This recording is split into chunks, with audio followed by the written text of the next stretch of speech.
ಅರೆ ಬೇಗ ಬೇಗ, ತುಂಬಾ ಕೆಲ್ಸ ಇದೆ ಅಲ್ವಾ, ಬೇಗ ಬೇಗ ಮುಗ್ಸಿ, ಇಲ್ಲಾಂದ್ರೆ ಲಾರಿ ಕರಿಬೇಕಾಗುತ್ತೆ. ಕೆಲ್ಸ ಬೇಗ ಮಾಡಿ. ಕೆಲ್ಸ ಏನೋ ಇದೆ, ನಾನೇನ್ ಅನ್ಕೊಂಡಿದೀನಿ ಅಂದ್ರೆ ನಿದ್ದೆ ಮಾಡೋಣ ಅಂತ. ಏನಂದೆ? ಅರೆ ನಾನೇನಂದೆ ಅಂದ್ರೆ ಬೇಗ ಕೆಲ್ಸ ಮುಗಿಸ್ಕೊಂಡು ಸ್ವಲ್ಪ ಹೊತ್ತು ನಿದ್ದೆ ಮಾಡಬಹುದು ಅಂತ. ಇರುವೆಗಳು ಎಲ್ಲಾ ಸೇರಿ ಅವರ ಕೆಲ್ಸಗಳನ್ನು ಮುಗಿಸುವ ಸಮಯದಲ್ಲಿ ಅವರಿಗೆ ಜೋರಾಗಿ ಒಂದು ಶಬ್ದ ಕೇಳಿಸುತ್ತೆ. ಏ ಈ ಸೌಂಡ್ ಏನಾಯ್ತು? ಹಾ, ನನಗೆ ಗೊತ್ತಾಗತ್ತೆ, ನಾನು ಇಲ್ಲಿ ನಿನ್ ಜೊತೆ ಇದೀನಲ್ವಾ. ನಾನೇನಾದ್ರೂ ಮ್ಯಾಜಿಕ್ ಮಾಡಿ ತಿಳ್ಕೊಬೇಕಾ ಏನು? ಬಾ ಹೋಗ್ ನೋಡೋಣ. ಅವರಿಬ್ರು ಆ ಶಬ್ದ ಬರೋ ಕಡೆಗೆ ಬೇಗ ಬೇಗ ನಡ್ಕೊಂಡ್ ಹೋಗ್ತಾರೆ. ಯಾವ್ದಾದ್ರು ಮಾವಿನ ಹಣ್ಣು ಸಿಕ್ಕಿದ್ರೆ ಇಲ್ಲಿ ಇವ್ರ ಮೇಲೆನೆ ಇಟ್ಬಿಡೋಣ. ಹಾ ಅರೆ ಅಲ್ಲಿ ನೋಡು, ಅಯ್ಯೋ ಅಲ್ಲಿ ಅದು ದುಂಬಿ ಅಲ್ವಾ ಸುಮ್ನೆ ಬಿದ್ದಿರೋದು.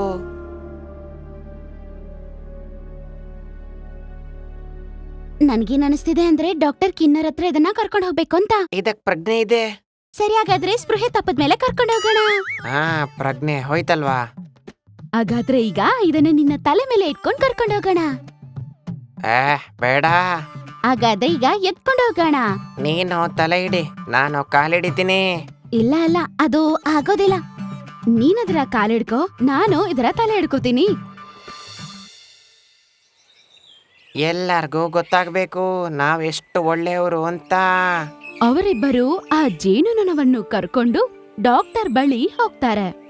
ಅಲ್ಲೇ ಇರುವ ಒಂದು ಮರದ ಮೇಲೆ ಕೂತಿರುವ ಒಂದು ನೊಣ ಇವರನ್ನು ನೋಡುತ್ತೆ. ಓಹೋ, ಆ ದುಂಬಿನ ತಲೆ ತಿರುಗಿಸಿ ಬಿದ್ದು ಈಗ ಕಿಡ್ನಾಪ್ ಮಾಡ್ತೀಯಾರಾ? ಈಗ್ಲೇ ತೋರಿಸ್ತೀನಿ. ಆ, ಔ, ಇದೆಲ್ಲ ಹೇಗಾಯ್ತು? ಇದಂತೂ ಆಗ್ಲೇ ಬರದಿತ್ತಲ್ವಾ? ಹಾ ಗುರುಜಿ, ಏನಾಯ್ತು ಗುರುಜಿ? ಟೆನ್ಷನ್ ಆಗಿದ್ದೀರಾ ಅನ್ಸುತ್ತೆ ನನ್ಗೆ. ಓ ಓ ಶಿಷ್ಯ, ನಾನು ಏನ್ ಹೇಳಿ ನಿಂಗೆ, ನಾನೊಂದು ಆನೆಗೆ ಕಣ್ಣೀರು ಬರದೇ ಇರುವಂತಹ ಔಷಧಿ ಕೊಟ್ಟಿದ್ದೆ. ಆಮೇಲೆ ಅವನು ಅಳಕ್ಕೆ ನಿಲ್ಲಿಸ್ದ, ಮತ್ತೆ ನಗಕ್ಕೆ ಶುರು ಮಾಡ್ದ ಕಣೋ. ಅದೇನೇ ಆಗ್ಲಿ, ಅಳದಂತೂ ನಿಂತೋಯ್ತಲ್ವಾ? ಹಾ ನಿಂತೋಯ್ತು. ಗುರುಜಿ, ಅಲ್ ನೋಡಿ, ಅವಕಾಶ ನಮ್ಗೋಸ್ಕರ ನಡ್ಕೊಂಡ್ ಬರ್ತಿದೆ. ಮಳೆ ಬೇಸಿಗೆ ಕಾಲದಲ್ಲ. ಅರೆ ಗುರುಜಿ, ಮೇಲೆ ಎಲ್ಲ ಕೆಳಗಡೆ ನೋಡಿ. ನೀನು ಸರಿ ಹೇಳ್ತಿದ್ಯಾ ಕಣೋ. ಸ್ವಲ್ಪ ಅಲ್ ನೋಡಿ ಗುರುಜಿ, ಅವ್ರಿಗೆ ನಡ್ಕೊಂಬರಕ್ಕೆ ಕಷ್ಟ ಆಗ್ತಿದೆ ಅನ್ಸುತ್ತೆ. ನಾವ್ ಹೋಗಿ ಅವ್ರಿಗೆ ಸಹಾಯ ಮಾಡನ್ವಾ? ಇಲ್ಲ ಇಲ್ಲ, ಆರಾಮಾಗಿ ಬರಕೇಳೋ. ಅಯ್ಯೋ, ಯಾಕೆ ಗುರುಜಿ? ಆಗ್ಲೇ ನಮ್ಮಂತ ಡಾಕ್ಟರ್ಗಳು ಇಂಟರ್ನ್ಯಾಷನಲ್ ಕ್ವಶನ್ ಅನ್ನ ಕೇಳ್ಬೋದಪ್ಪ. ಅದೆಂತಹ ಪ್ರಶ್ನೆ? ನೀನ್ ಇವ್ರನ್ನ ಯಾಕಿಷ್ಟು ಲೇಟ್ ತಂದೆ ಅಂತ ಅನ್ನೋ ಪ್ರಶ್ನೆಗಳನ್ನ. ಹಾ ನಿಮ್ ಜೊತೆ ಇರೋಕ್ ಶುರು ಮಾಡ್ದಾಗಿಂದ ಹಂಗೆ. ಇವನ್ಗೆ ಏನಾಗಿದೆ ಅಂತ ಸ್ವಲ್ಪ ನೋಡಿ ಡಾಕ್ಟರ್.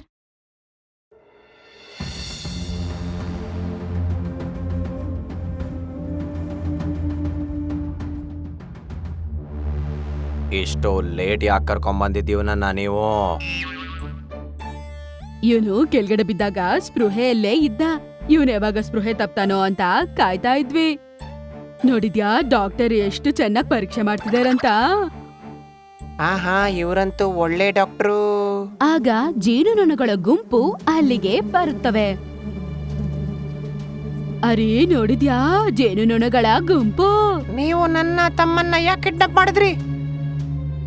ಇಲ್ಲ, ನಾವು ಅವನ್ನ ಕಿಡ್ನಾಪ್ ಮಾಡಿಲ್ಲ. ನೀವೇ ಅಲ್ವಾ ಇಲ್ಲಿ ಕರ್ಕೊಂಬಂದಿದ್ದು? ಜೇನುನೊಣಗಳಿಗೂ ಮತ್ತೆ ಇರುವೆಗಳಿಗೂ ಇಬ್ಬರ ನಡುವೆ ಜಗಳ ಶುರುವಾಗುತ್ತೆ. ಎಷ್ಟು ಮಾಮೂಲಿ ವಿಷಯಕ್ಕೆ ಇಷ್ಟು ಗಲಾಟೆನಾ? ಇಲ್ಲೇನಾಗ್ತಿದೆ? ನಾನು ಕಾಣಿಸ್ಕೊಂತ ಇಲ್ಲ ಅಲ್ವಾ? ಇದು ಕನ್ಸಲ್ಲ, ನಿನ್ನನ್ನ ಎದ್ದೇಳ್ಸಕ್ಕಂತ ಇಷ್ಟು ಮಾಡ್ತಾ ಇರೋದು ಇವರು. ಓ, ಹಾಗಿದ್ರೆ ನನಗೆ ಏನಾಗಿದೆ ಅಂತ ಹೇಳಿ ನಾನು ಈ ಸಮಸ್ಯೆನ ಬಗೆಹರಿಸ್ಲಾ? ಹಾ ನೀನ್ ಮಾಡ್ಲೇಬೇಕಿದು. ಆಗ ಎಲ್ರಿಗೂ ನನ್ನ ತಪ್ಪಿನ ಬಗ್ಗೆ ಗೊತ್ತಾಗಿ ಬಿಡುತ್ತೆ. ಆದ್ರೂ ನೀನು ಎಲ್ಲರಿಗೂ ನಿಜ ಹೇಳಬೇಕು, ಇದರಿಂದಲೇ ಸಮಸ್ಯೆ ಸಾಲ್ವ್ ಆಗೋದು. ಸರಿ ಸರಿ, ಎಲ್ರೂ ನಿಲ್ಸಿ ಈಗ. ವಾ, ಈಗ ಎಷ್ಟು ಶಾಂತವಾಗಿದೆ. ಅದು ಏನಾಗಿತ್ತು ಅಂದ್ರೆ ನಾನು ಬಿದ್ದು ಬಿಟ್ಟಿದ್ದೆ ಮತ್ತೆ ಪ್ರಜ್ಞೆ ತಪ್ಪಿ ಬಿಟ್ಟಿತ್ತು. ಆಹಾ ಸಿಕ್ಬಿದ್ದೆ ನಾನೀಗ ಓಡ್ಬೇಕಿಲ್ಲಿಂದ, ಇಲ್ಲಾಂದ್ರೆ ನನ್ನ ಕತೆ ಮುಗೀತು. ನೋಡಿದ್ರಾ ಅವನ್ ಏನ್ ಹೇಳ್ದ ಅಂತ? ನಾನು ನೋಡಿಲ್ಲ, ಆದ್ರೆ ಕೇಳಿಸ್ಕೊಂಡೆ. ಮತ್ತೆ ಇದು ಸತ್ಯ ಗೊತ್ತಿಲ್ದೆ ನಾನು ಹೀಗ್ ಮಾಡಬಾರ್ದಿತ್ತು. ಜೇನುನೊಣಗಳಿಗೆ ನಿಜ ಗೊತ್ತಾಗಿದ ತಕ್ಷಣ ನಿಜ ಏನು ತಿಳ್ಕೋದೆ ಜಗಳ ಮಾಡಿದ್ದು ತಪ್ಪು ಅಂತ ಅವರು ಅರ್ಥ ಮಾಡ್ಕೋತಾರೆ. ಆಮೇಲೆ ಕ್ಷಮಾಪಣೆಗಳನ್ನು ಹೇಳಿ ಅಲ್ಲಿಂದ ಹೊರಡ್ತಾರೆ.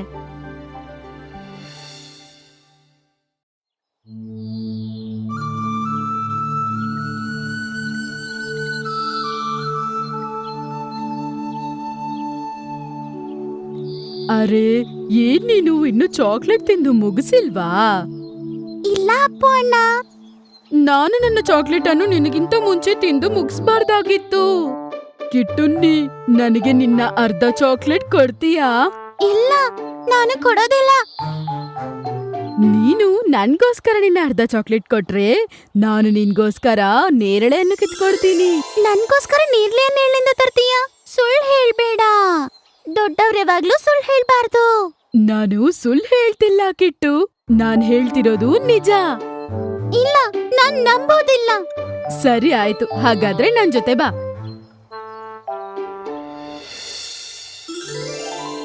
ಅಲ್ ನೋಡು ಕಿಟ್ಟು, ಎಷ್ಟು ಹಣ್ಣುಗಳಿದೆ ಅಂತ. ಹೌದನ್ನ, ಎಷ್ಟಿದೆ ನೋಡು. ಬಾಬಾ ನಾವು ಹೋಗಿ ಸ್ವಲ್ಪ ಕಿತ್ಕೊಂಡ್ ಬರೋಣ. ಖಂಡಿತ, ನಿನಗೆಷ್ಟು ಬೇಕೋ ಅಷ್ಟು ಕಿತ್ಕೊಂಡ್ ಬರೋಣ. ಮೊದಲು ನನಗೆ ಚಾಕ್ಲೇಟ್ ಕೊಡು.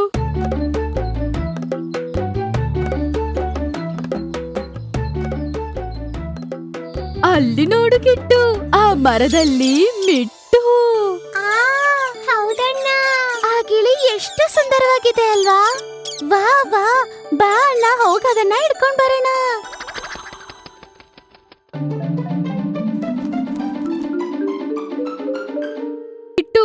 ಮಿಟ್ಟು ತೆಂಗಿನ ಮರದ ಮೇಲೆ ಹೋಗ್ಬಿಡ್ತು. ನನಗೆ ಅದು ಬೇಕು. ಸರಿ ಬಾ, ಮರ ಹತ್ತೋ ಕನುರ ಚಿಕ್ಕಪ್ಪನ ಕರ್ಕೊಂಡ್ ಬರೋಣ ಬಾ.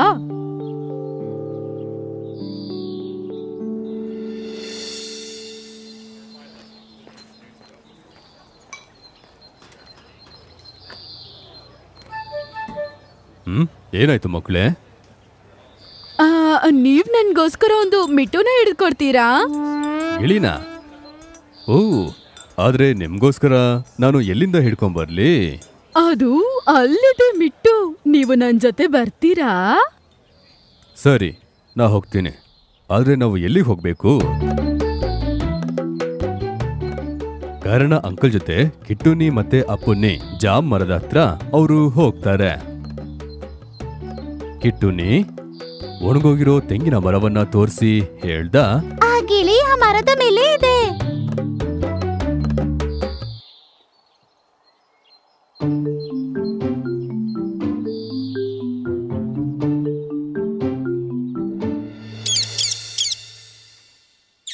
ತಗೊಳ್ಳಿ ನಿಮ್ಮ ಗಿಳಿ. ಇದನ್ನ ಇಡೋದಕ್ಕೆ ಪಂಜರ ಇದೆಯಾ? ಹಾ, ನಮ್ಮ ಹತ್ರ ಪಂಜರ ಇದೆ, ನಮ್ಮ ಬೆಕ್ಕಿನ ಪಂಜರ.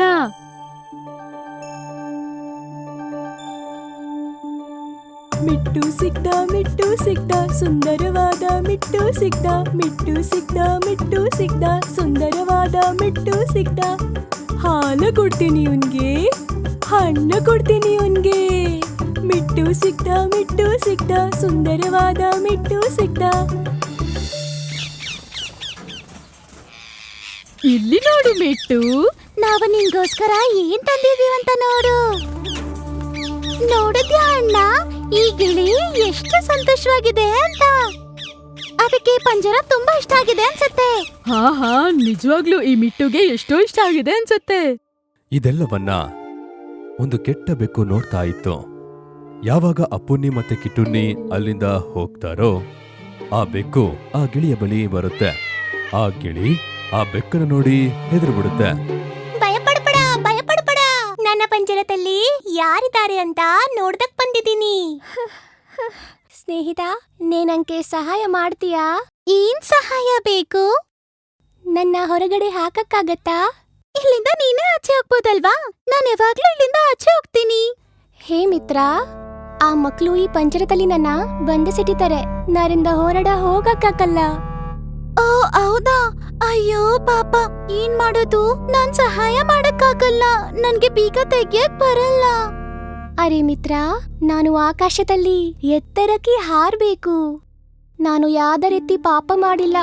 ಹೊಲದಲ್ಲಿರೋ ಹೊತ್ತವನ್ನ ತಿನ್ಬೇಕು ಅಂತ ಆಸೆ ಆಗ್ತಾ ಇದೆ. ಹಣ್ಣು ಹಂಪಲದ ತಿನ್ಬೇಕು ಅನ್ಸ್ತಿದೆ. ನನಗೋಸ್ಕರನು ಮನೇನ ಮಾಡ್ಕೊಂಡು ಅದ್ರಲ್ಲಿ ಇಡಬೇಕು.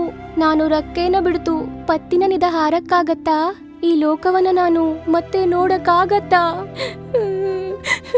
ನಾನು ಈಗ ಸರಿ, ನಿನಗೋಸ್ಕರ ನಾನು ಸೂಪರ್ ಐಡಿಯಾ ಕೊಡ್ತೀನಿ. ಆದ್ರೆ ನೀನು ಸರಿಯಾಗಿ ಆಕ್ಟಿಂಗ್ ಮಾಡ್ಬೇಕು. ಅದ್ರಗೋಸ್ಕರ 2 ದಿನ ಊಟನೂ ಮಾಡದೇ ಇರ್ಬೇಕು. ಸರಿ, ಇಲ್ಲಿಂದ ಹೊರಗಡೆ ಹೋಗೋದಿಕ್ಕೆ ನಾನು ಏನ್ ಬೇಕಾದ್ರೂ ಮಾಡ್ತೀನಿ. ಇವಾಗಿಂದ ನೀನು ಏನು ತಿನ್ಬಾರ್ದು, ಮತ್ತೆ ಏನ್ ಸೌಂಡು ಕೊಡ್ಬಾರ್ದು. ಆ ರೀತಿ ಹೇಳಿ ಕುರುಂಬಿ ಬೆಕ್ಕು ಅಲ್ಲಿಂದ ಹೋಯ್ತು. ಮಾರನೇ ದಿನ ಬೆಳಿಗ್ಗೆ ಅಪ್ಪುನ್ನಿ ಮತ್ತೆ ಕಿಟ್ಟುನಿ ಅಲ್ಲಿಗೆ ಬಂದ್ರು. ಅವರು ನೋಡಿದ್ರು, ಗಿಳಿ ಅಲ್ಲಿ ಸುಸ್ತಾಗಿ ಮಲ್ಕೋಬಿಟ್ಟಿತ್ತು. ಅದು ನಿನ್ನೆ ಕೊಟ್ಟಿದ್ದ ಆ ಹಣ್ಣನ್ನು ಕೂಡ ತಿಂದೇ ಇರ್ಲಿಲ್ಲ.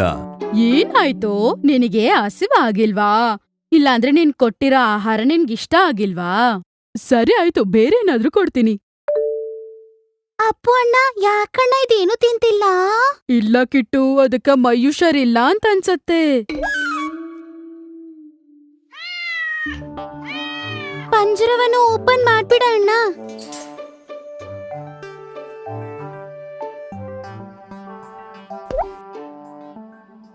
ಅರೆ ಕಿಟ್ಟು, ನಮ್ಮ ಮಿಟ್ಟು. ಗಿಳಿ ಹಾರಿ ಹೋದುದನ್ನ ನೋಡಿ ಅಪ್ಪುನ್ನಿ ಕಿಟ್ಟುನಿಗೆ ಆಶ್ಚರ್ಯವಾಗುತ್ತೆ. ಕಿಟ್ಟುನಿ ಅಳ್ತಾನೆ. ಅಪ್ಪುನ್ನಿ ಕಿಟ್ಟುನಿಗೆ ಸಮಾಧಾನ ಮಾಡಿ ಹೇಳ್ದ, ಅರೆ ನಮ್ಮ ಗಿಳಿ ಹಾರೋಯ್ತು. ಅರೆ ಅರೆ ಹೋಗ್ಲಿ ಬಿಡೋ ಕಿಟ್ಟು, ಪಾಪ ಅದಕ್ಕೆ ಆಚೆ ಹಾರ್ಕೊಂಡಿರೋದು ಇಷ್ಟ ಅನ್ಸತ್ತೆ, ಸಂತೋಷವಾಗಿರುತ್ತೆ.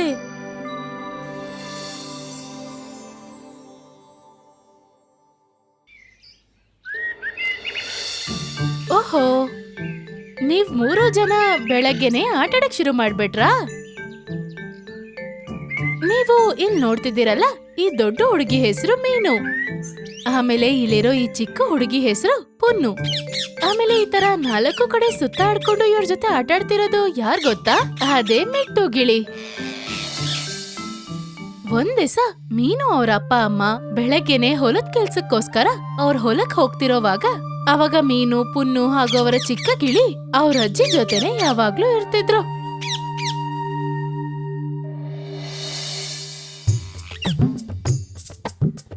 ಮಿಟ್ಟು, ಬಾ ಬಾ.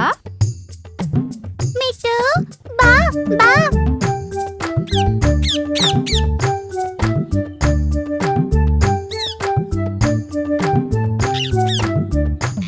ಪೊನ್ನು, ಮಿನ್ನು, ನೀವ್ ಆಟಾಡಿದ್ದು ಸಾಕು.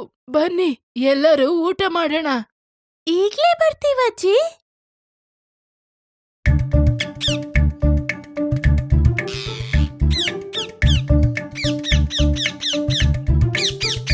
ಮಿಟ್ಟುಗೆ ಹೊಟ್ಟೆ ಹಸಿತಿಲ್ವಾ ಏನು? ಅಜ್ಜಿ, ಅದು ಇವಾಗ ತಾನೇ ಆಹಾರ ತಿಂತು.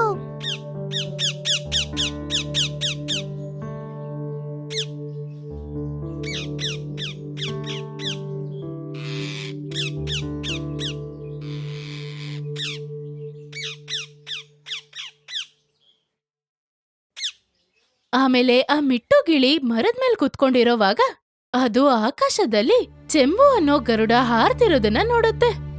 ಆಕಾಶದ ಸುತ್ತ ಹಾರಾಡ್ತಿರೋ ಆ ಚೆಂಬು ಗರುಡ ಕೆಳಗಿರೋ ಮರದ ಮೇಲ್ ಬಂದು ಕುತ್ಕೊಂಡಾಗ ಅವಾಗ ಗಿಳಿ ಅದನ್ನ ಅಸೂಯೆಯಿಂದ ನೋಡುತ್ತೆ.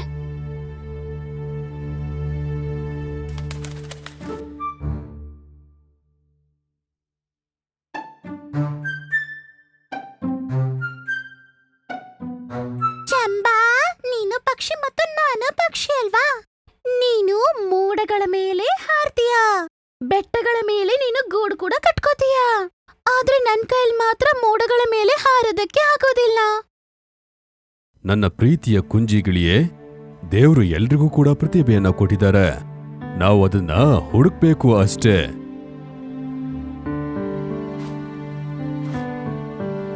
ಚೆಂಬಾ ಗರುಡ ಗಿಳಿಗೆ ಎಷ್ಟೇ ಸಮಾಧಾನ ಹೇಳಿದ್ರು ಮಿಟ್ಟು ಗಿಳಿಗೆ ಸ್ವಲ್ಪನೂ ಸಮಾಧಾನ ಆಗ್ಲಿಲ್ಲ.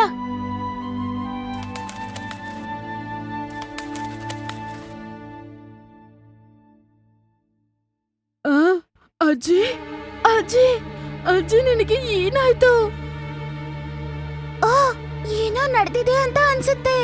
ಪೊನ್ನು ಮತ್ತು ಮಿನ್ನು ಯಾಕೆ ಅಳ್ತಿದ್ದಾರೆ? ಒಳಗಡೆ ಹೋಗಿ ನೋಡ್ಲೇಬೇಕು.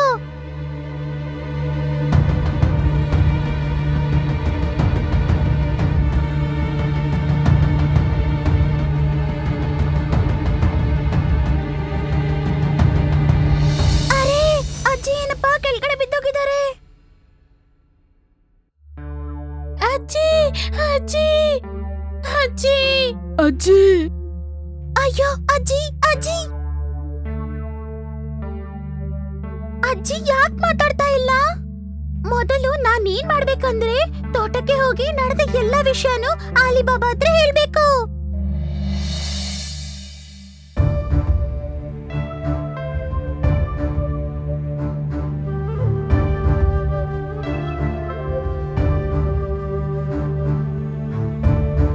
ನೋಡು, ಇದು ನಮ್ಮ ಕುಂಜಿಗಿಳಿ ಅಲ್ಲ ತಾನೇ?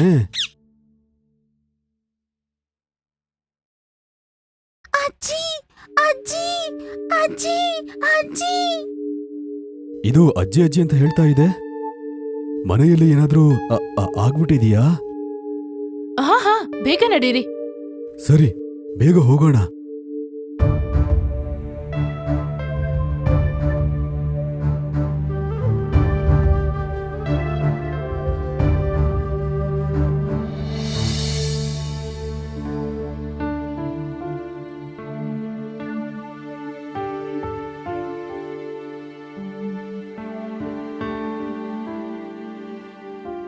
ಒಳ್ಳೇದಾಯ್ತು, ಸರಿಯಾದ ಸಮಯಕ್ಕೆ ಬಂದು ಔಷಧಿ ಕೊಟ್ರಿ. ಇಲ್ಲ ಅಂದ್ರೆ ನನ್ ಪ್ರಾಣನೇ ಹೋಗಿರೋದು. ಆದ್ರೆ ನನಗ್ ಹುಷಾರಿಲ್ದೇ ಇರೋದು ನಿಮಗೆ ಹೇಗ್ ಗೊತ್ತಾಯ್ತು? ಇದು ನಮ್ಮ ಕುಂಜಿಗಿಳಿಯಿಂದ ಆಗಿದ್ದು. ನಾವು ಕೆಲಸ ಮಾಡ್ತಾ ಇದ್ದ ಜಾಗಕ್ಕೆ ಬಂದು ಅಜ್ಜಿಗೆ ಹುಷಾರಿಲ್ಲ ಅಂತ ಸಿಗ್ನಲ್ ಕೊಡ್ತು. ಆಮೇಲೆ ಈ ತರ ಎಲ್ಲರಿಗೂ ನಮ್ಮ ಮಿಟ್ಟುಗಿಳಿ ಅಂದ್ರೆ ಇನ್ನ ಜಾಸ್ತಿ ಇಷ್ಟ ಆಯ್ತು. ಚೆಂಬಗರುಡ ಇದೆಲ್ಲದನ್ನು ಕೇಳಿ ಆಮೇಲೆ ಹೇಳತ್ತೆ, ಕುಂಜಿಗಿಳಿಯೇ, ಅದನ್ನೇ ನಾನು ಹೇಳಿದ್ದು. ಮನುಷ್ಯ, ಪಶು, ಪಕ್ಷಿ ಎಲ್ರಿಗೂ ಕೂಡ ದೇವರು ಪ್ರತಿಭೆಯನ್ನ ಕೊಟ್ಟಿದ್ದಾರೆ. ನಾ ತುಂಬಾ ಎತ್ತರಕ್ಕೆ ಹಾರ್ತೀನಿ. ಆದ್ರೆ ನಿಮ್ ರೀತಿ ಗಿಳಿಗಳು ಮಾತ್ರ ಮನುಷ್ಯರು ಮಾತಾಡೋ ಆ ಮಾತುಗಳನ್ನ ಮತ್ತೆ ಮಾತಾಡಕ್ಕಾಗತ್ತೆ. ಇವತ್ತು ನಿನ್ನ ಪ್ರತಿಭೆಯಿಂದನೇ ಅಜ್ಜಿಯ ಜೀವ ಉಳಿಸಲ್ಪಟ್ಟಿದೆ. ನಾವು ಎತ್ತರಕ್ಕೆ ಯಾವಾಗ ಹೋಗ್ತೀವಿ ಅಂದ್ರೆ ನಮ್ಮ ಪ್ರತಿಭೆ ನಮ್ಗೆ ಗೊತ್ತಾದಾಗ ಮಾತ್ರ. ಅದನ್ನ ಯಾವಾಗ ಬೇಕೋ ಅದನ್ನ ಉಪಯೋಗಿಸ್ಬೇಕು. ಚಂಬಾ, ನಿನಗೆ ಒಂದ್ ವಿಷಯ ಗೊತ್ತಾ? ನೀನು ನಿಜವಾಗ್ಲೂ ತುಂಬಾನೇ ಹುಷಾರು.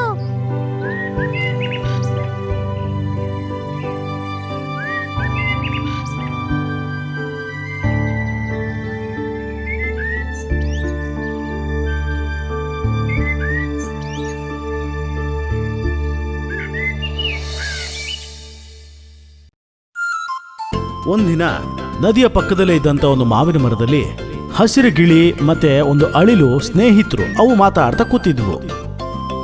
ಹಸಿರು ಗಿಣಿಯೇ, ನೀನ್ ನನಗೆ ಬಾಳೆನ್ ತೋಟ ತೋರಿಸ್ಲಿಲ್ಲ. ನೀನ್ ಬಾಳೆನ್ ತಿನ್ನಕ್ ಹೋಗ್ಲಿಲ್ವಾ? ಅಲ್ಲಿಗೆ ನಾನು ಇವಾಗ ಹೋಗ್ತಿದ್ದೀನಿ ಗೆಳೆಯ.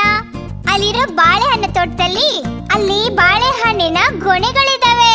ಅದನ್ನ ನಿನ್ ಹತ್ರ ಹೇಳ್ ಹೋಗ್ಬೇಕಂತ ಬಂದೆ. ಹೌದಾ?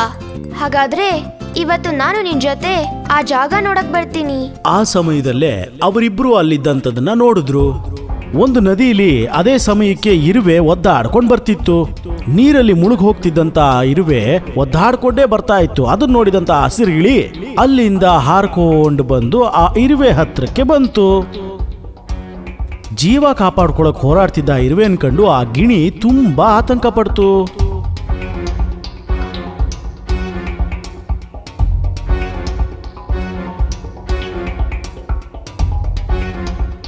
ಒಂದು ನಿಮಿಷನೂ ಯೋಚನೆ ಮಾಡಿದಂತ ಆ ಗಿಳಿ ಮತ್ತೆ ವಾಪಸ್ ಮರದತ್ರ ಹೋಗಿ ಒಂದು ಎಲೆನ ತಗೊಂಡು ಕಿತ್ಕೊಂಡ್ಬಂದು ಆ ಇರುವೆ ಪಕ್ಕ ಹಾಕ್ತು. ಆ ಇರುವೆ ಆ ಎಲೆ ಮೇಲೆ ಹತ್ಕೊಂಡು ಒಂದ್ ರೀತಿಯಿಂದ ಜೀವ ಕಾಪಾಡ್ಕೋತು.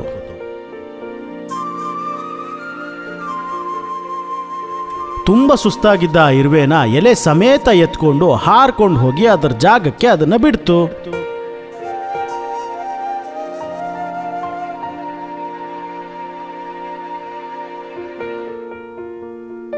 ಗಿಳಿಯೇ, ನೀನು ಸರಿಯಾದ ಸಮಯಕ್ಕೆ ಬಂದು ನನ್ನನ್ನು ಕಾಪಾಡ್ದೆ. ನೀನ್ ಬರ್ದೇ ಇದ್ದಿದ್ರೆ ನಾನು ನದಿಲ್ ಮುಳುಗಿ ಸತ್ತೋಗಿರ್ತಿದ್ದೆ. ಆ ಪರಿಸ್ಥಿತಿಯಲ್ಲಿ ನಿನ್ನನ್ನ ಕಾಪಾಡೋದು ಅದು ನನ್ನ ಅದೃಷ್ಟ ಅಂತ ಹೇಳ್ತೀನಿ. ಏನು, ನಿನ್ನ ಅದೃಷ್ಟನ? ಹೌದು, ಅದರಿಂದ ನಾನು ನಿನ್ನನ್ನ ಕಾಪಾಡೋದಕ್ಕೆ ಸಾಧ್ಯ ಆಯ್ತು. ಒಂದು ಜೀವನ ಉಳಿಸ್ದೆ ಅಲ್ವಾ, ಅದೇ ಅದೃಷ್ಟ ಅಂತ ಹೇಳಿದೆ.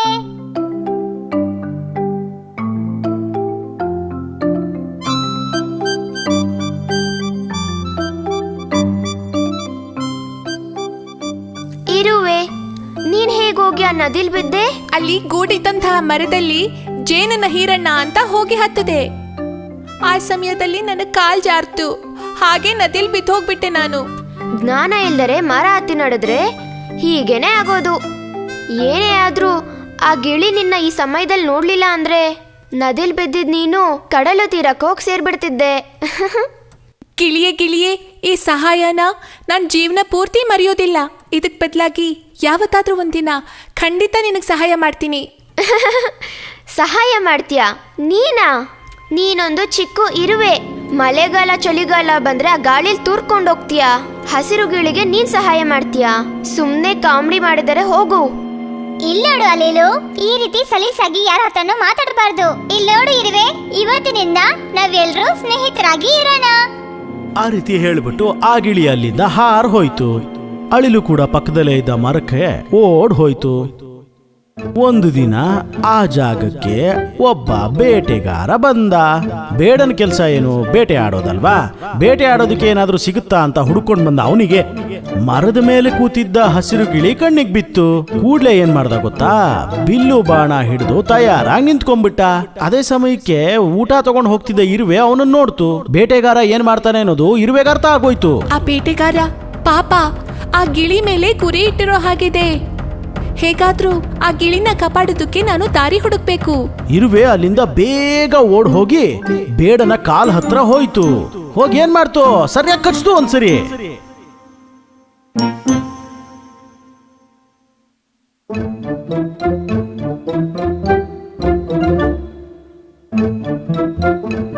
ಹೇಗೂ ಒಂದು ಇವತ್ತು ಆ ಗಿಳಿನ ನಾನು ಕಾಪಾಡಿದ್ನಲ್ಲ. ಇಲ್ ನೋಡು ಇರುವೆ, ದಯವಿಟ್ಟು ನನ್ನ ಕ್ಷಮಿಸು. ಅವತ್ತು ನಿನ್ನ ತುಂಬಾ ಆಡ್ಕೊಂಡ್ಬಿಟ್ಟೆ, ಅದಕ್ಕೆ ನಾನಿವತ್ತು ಕ್ಷಮೆ ಕೇಳ್ತಿದ್ದೀನಿ. ಅದೆಲ್ಲ ಪರವಾಗಿಲ್ಲ ಗೆಳೆಯ. ಭೂಮಿಲಿ ಒಂದೊಂದು ಜೀವಕ್ಕೂ ಕೂಡ ಅವ್ರವ್ರದೇ ಆದಂಥ ಶಕ್ತಿಗಳಿರುತ್ತೆ. ಅದರಲ್ಲಿ ಚಿಕ್ಕದು ದೊಡ್ಡದು ಅಂತ ಯಾವತ್ತೂ ತುಲನೆ ಮಾಡಬಾರ್ದು. ಹೇ, ಯಾರದು ಚಿನ್ನಿ ಅಣ್ಣ ಅಂತ ಕರ್ತದ್ದು?